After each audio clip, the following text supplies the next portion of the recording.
So I just want to talk about something that sort of just came up.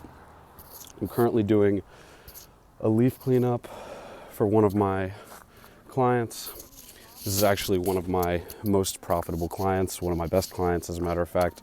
And as you can see, I got all the leaves piled up here. We're bagging them up right now. And so I talked to the neighbor at a certain point, and he said that they pick up the leaves in the street, and so I didn't have to bag the leaves and remove them. And I didn't say this to him, obviously, but, I just said, oh, okay, good to know. I need this house to be the nicest on the block because it's my client, okay? So you can see all these other houses on the block, all of the leaves are in the middle of the street, not clean.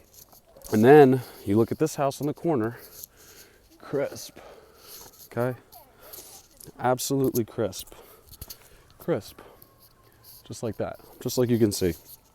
And so, of course, I don't have to bag the leaves. And, to be honest with you, I probably shouldn't be from a time perspective, from a cost efficiency perspective. But when you're in business for the long game, in the beginning, the most important thing is brand value. So at this point, anyone that's going to drive by this property and see all these other houses, look, just look up and down the street. Starts over there, right there, where the cutoff property line is. It goes literally all the way down. Same thing over here. Starts down there and just keeps going all the way down. And so the point that I'm trying to make here is brand value says that if you're driving by and you're looking at all these houses, you notice this house. It stands out because it's the only one on the block without leaves in the street. It's the only one that is consistently week after week clean. No leaves in the yard, nothing. And so what does that say about my brand? Well, it says that I'm reliable, diligent, on time, and I show up when I say I'm going to and do what I say I'm going to do. And so you need to understand, if you're ambitious in a business sense and you want to work for yourself and you're in it for the long game, which you should be, brand value will take you further than anything in the beginning. I've been able to scale this up to 7,000 or 8,000 a month in revenue in 6 months just by focusing on brand value. And so, yeah, that's kind of something that I wanted to share that just sort of popped into my mind. And let me know if this makes sense, if you want me to explain it more. But I'll show a video when everything's complete of how great it looks. But the bottom line is this. I don't have to be doing this work in terms of financial efficiency, in terms of business efficiency. But that's not the game that I'm playing right now, okay? I'm willing to lose money or invest money into brand value is the way that I look at it, even though on paper it looks like I might not be making as much as I could. Because if the brand value stands out, that's when you have referrals with people and they have their credit cards out. You have to do less selling down the road if you have a high brand value. And so it's just something to think about, because a lot of times people get wrapped up in their numbers and in, the profit and loss and this, that, and the other thing, when, to be honest with you, the thing that carries the most success is diligence and quality.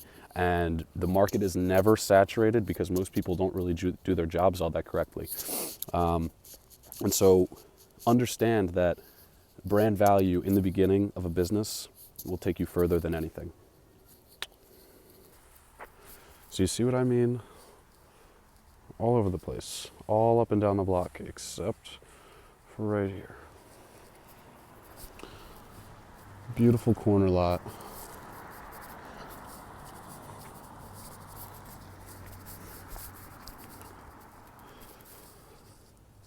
And then if you can see down there, leaves.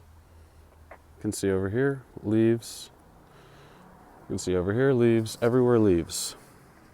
And so when I talk about this thing called brand value, okay, how exactly do you identify and build brand value?